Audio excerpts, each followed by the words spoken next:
Hi, exploring Jordan with Jules. I'm standing here on a very cold November day in Jerash, the largest Roman antiquity outside of Italy. It has only been about 10-15% excavated. There's a lot of amazing stuff here at Jerash. Give yourself a couple of hours when you come to visit. If it's a really hot day, drink lots of water, wear sunscreen. Today it's just going to be very cold because the wind's going to be 14 to 21 at wind speed. Let's go and explore this amazing Roman city of Jerash in Jordan.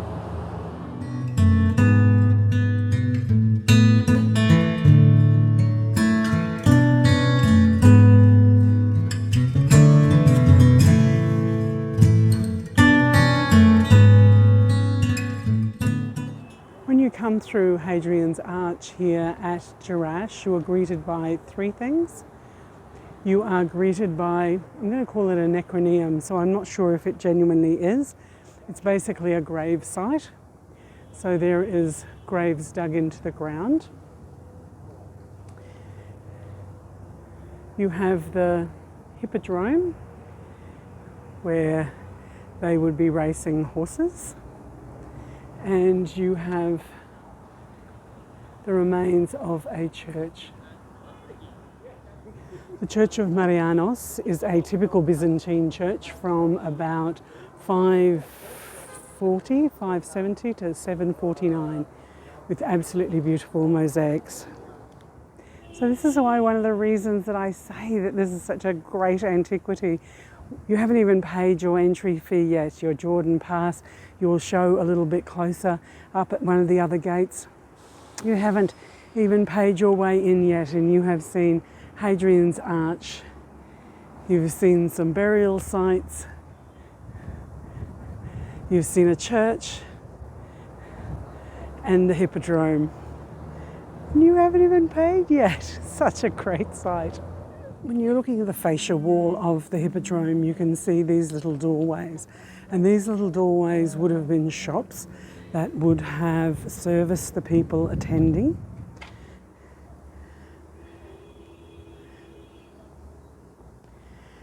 And those arches just there are the seats and stairs of the Hippodrome.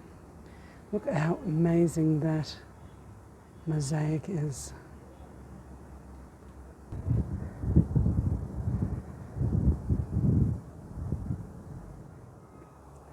There's elements of the Hippodrome that have been restored.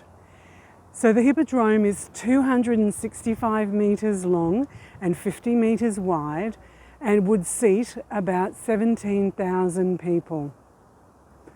So you can imagine the roar and the smell of all of those people all in the one place. When it comes to Jerash, Jerash probably only had a population of about 20 to 30,000 people, but it was on a major trade route, so there would have been people coming and going all the time. And when we walk down the Cardo, you can actually see the wheel ruts, you can see the hydrometry, what is the water thing?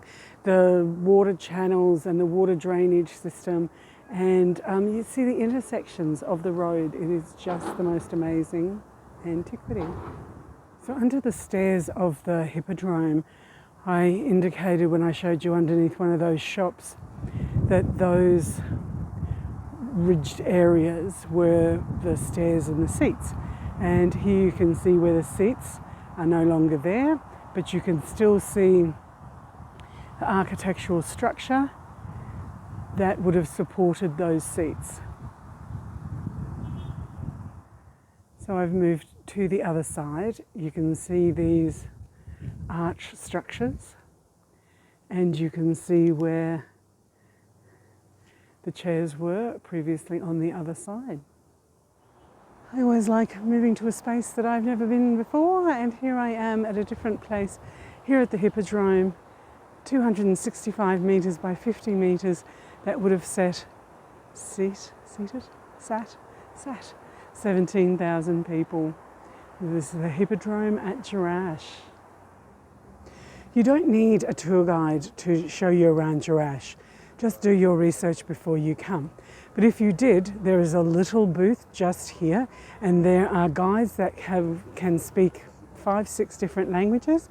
You can find one that will be able to take you around, and you just pay them whatever they are asking. There's a little coffee shop, and just down here behind the visitors, the tour guides, is the visitor centre where there's your last toilet before you enter into the site. So down here at the visitor centre at Jerash, there is a toilet, and there is actually wheelchair accessibility. Let me just see if I can get that into focus. And a ramp going up here.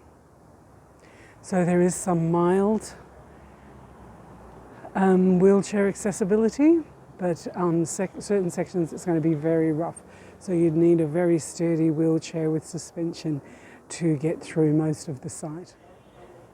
So I've been wandering now for about 45 minutes, and I've only just had to scan my Jordan Pass here at the little ticket centre, which is at the south gate. So we'll wander through the south gate, we'll see the little souk, you will see the temple of Zeus. In the distance you see the temple of Artemis, and right in front of you you will see the big square, the circle, and the Cardo, the main street going straight through the middle of Jerash. After coming through the south gate, you'll be greeted by this row of shops, a little souk. You will be greeted with a garrison. You will be greeted with the start of the temple of Zeus. And if I walk over here a little further, you can just see the top of the southern amphitheatre.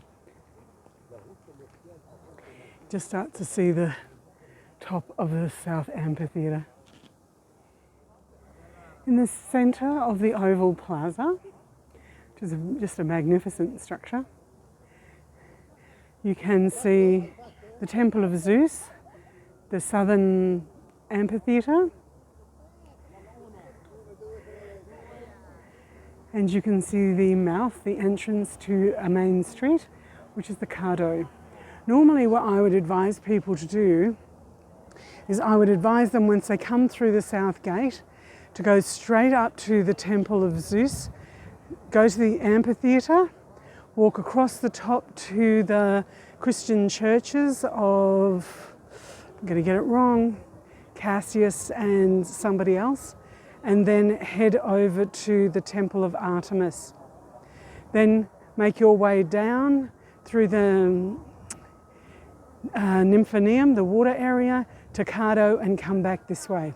But I'm going to do it differently this time. I'm going to go straight down to Cardo, and I'm going to go to the north Triquilium, the north gate, because I've never been there before. And today is things that I've never done before while here at Jerash for the 4th or 5th time. When you are walking down the Cardo, you are going to see several different things, and if you aren't vigilant, you will miss them completely. What you will see is there is some pavers going in a different direction. That is a crosswalk. What you will also see is little circles in the middle of the pavement, and that is the water drainage system to the underground water system. Another thing to remember is that the width of the whole Cardo would normally have been flat. It just looks like this because of centuries of earthquakes and erosion, etc. But it would have sloped, it would have had a camber on it, so that the water would have come down here to the side. And the other thing that you will notice is, why aren't the pavers going in the one direction? They're at an angle, and that is once again for water drainage. So the water can drain to the side and come off the central curve of the roadway. Exactly the same as what happens now on modern roads. There's a guide showing these people what a floating column is. What he has done is he has put a spoon or something like that into the space in this column, and you will see that it is wavering, and that is a floating column.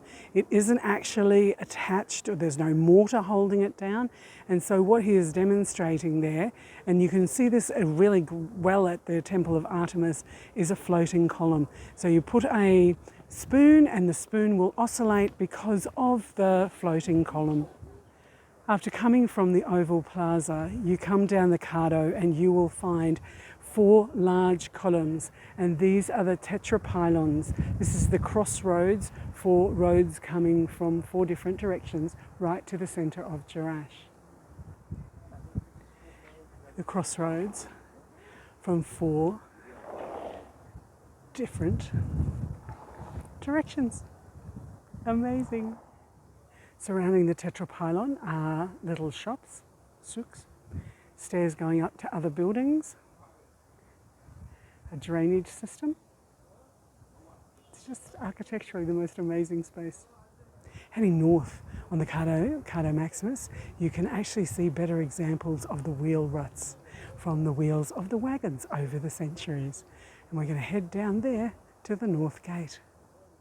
When you're exploring this amazing space, don't forget to look around in all directions.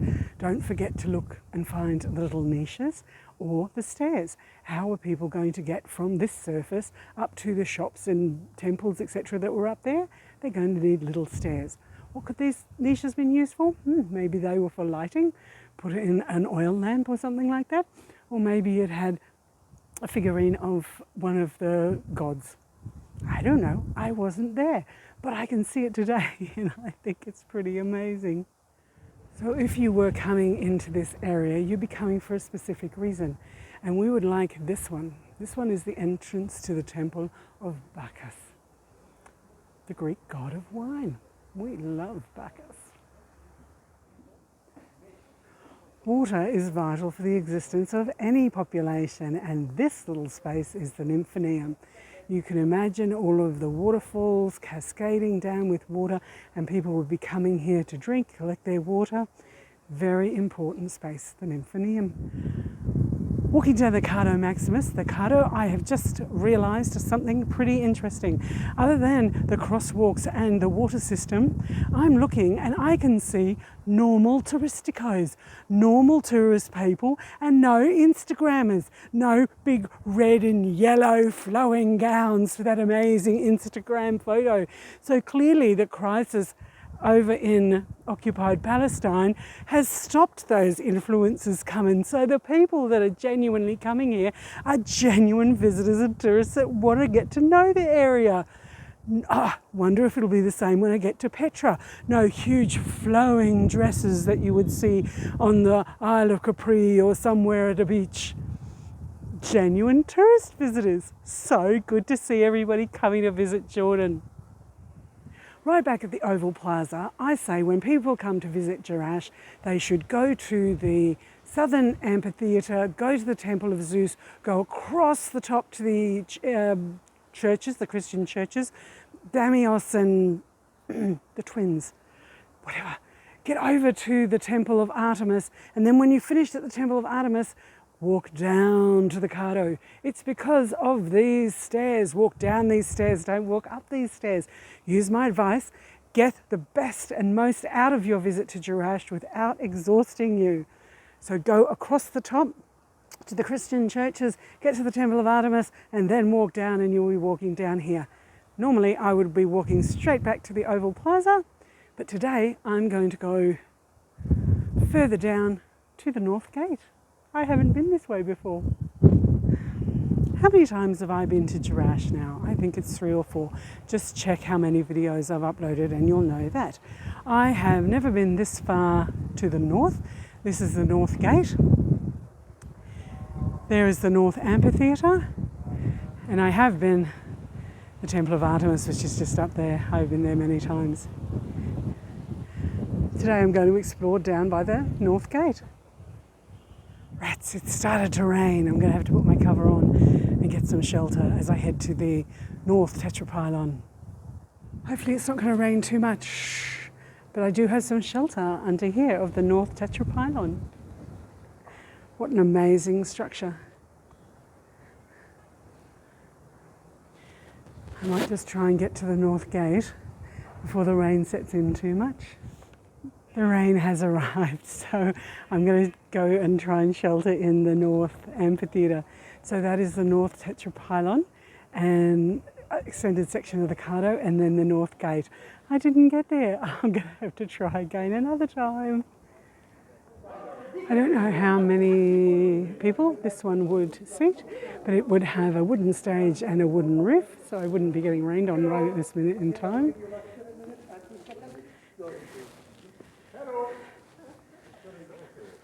But you would have lights down here to illuminate the stage. Now, I don't imagine this would be the original, but that is going to be the best space to be able to amplify your voice.